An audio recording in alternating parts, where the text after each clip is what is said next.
Why searching for illness can make you sick. The hidden power of your focus. If you pay attention to wellness, you will maintain wellness. That's what my mentor, an old friend named Arjun, once told me during a quiet conversation over tea. He wasn't a doctor. He wasn't some self-proclaimed guru either. He was someone who had been through his own storm of chronic illness and had come out of it not just healed, but transformed. And the way he spoke about health was unlike anything I had ever heard before. He said, "People think healing starts with medicine, but healing truly begins with attention. Where you place your focus, that's where your energy goes." I asked him to explain, and this is the story he told me, the one I now carry with me everywhere. The body knows how to heal, if we let it. "Have you ever had a cut?" Arjun asked. Of course, I said yes. "Well," he continued, "when you get that cut, you don't sit there every day questioning whether it will heal. You don't panic and assume something's deeply wrong. You trust your body to do what it's done since you were born. You expect the skin to close, the pain to fade, and the wound to disappear. And it usually does," he smiled. That quiet expectation, that simple trust, it plays a huge role in the healing process. Your body is naturally wired to restore balance. It wants to return to wellness. That's its default setting. But then comes the fear of the unseen. Arjun leaned in a little and said, "The real trouble starts when the issue isn't visible. You see, when the pain is deep inside, when it's not a wound you can see but a symptom you can't understand, fear creeps in. We hand over all control to machines, tests, reports, and diagnoses. We forget that our body is still that same intelligent system that healed our scraped knees when we were kids." I could feel what he meant.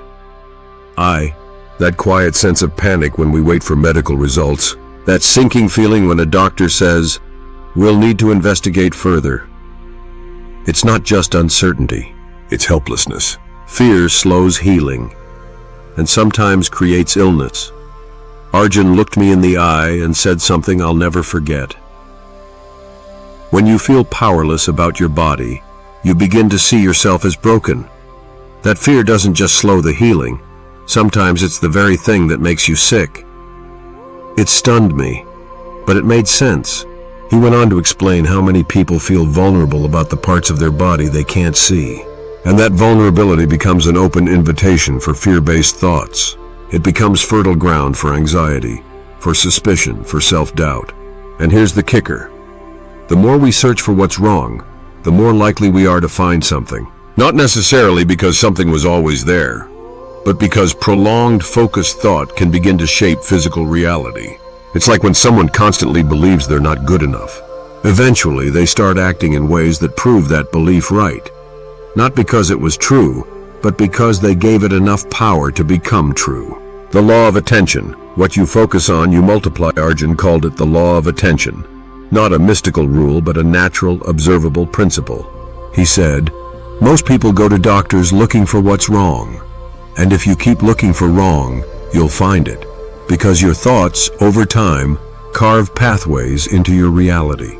Repetition builds belief, and belief shapes biology." It's not that we shouldn't go to doctors. Of course we should. Medical science is an incredible tool, but it should work with our inner intelligence, not replace it entirely. Arjun used to say, "Let the doctor run the test, but you run your thoughts. That's your job." The energy of wellness versus the weight of worry. He told me how during his own illness, there were days he'd sit by the window and just whisper to his body, "I trust you. I believe in your intelligence. Show me the way back." He stopped obsessively researching symptoms. He stopped scanning his body like a detective looking for evidence of betrayal. Instead, he focused on small signs of wellness. Deeper sleep, steadier breath, even a few pain-free moments. And he celebrated them. It was like watering a seed, he said. Each time I noticed something working, I gave it energy. And slowly, those signs grew. What happens when you stop chasing what's wrong? Months later, Arjun's illness began to ease. Not all at once, but piece by piece. He did take medical support, yes, but he says it was his mindset that laid the foundation for his recovery. He told me, We live in a culture obsessed with diagnosis, with labeling, with dissecting. But wholeness isn't found in dissection. It's found in connection to your body, your breath, your belief. And here's what I took from our conversation. When you expect your body to break, it will respond to that expectation. When you expect your body to heal, it will rise to that invitation. Practical wisdom for you and me. Since that day, I've made a quiet change in how I treat my body and my thoughts about it. I still go for checkups. I still take action when something feels off. But I no longer live in fear of what might be wrong. I live in appreciation of what's already right. When I feel tired, I rest with gratitude. When I feel healthy, I don't take it for granted. And when something hurts, I don't spiral. I listen. I support. I trust. Because as Arjun reminded me, my tendency toward wellness is stronger than my tendency toward illness. And the more I align with that belief, the more my body follows that direction. Final thought. So if you've been worried, if you've been scanning for what's wrong, take a breath, shift your focus. Start paying attention to what's already working, what's already healing, what's already aligned. Your body isn't your enemy. It's your ally. It's listening. It wants to return to balance. You just need to stop fighting it and start trusting it again. Thank you for listening. If this message helped you, pass it on. Someone else might be looking for a new way to see their body and themselves.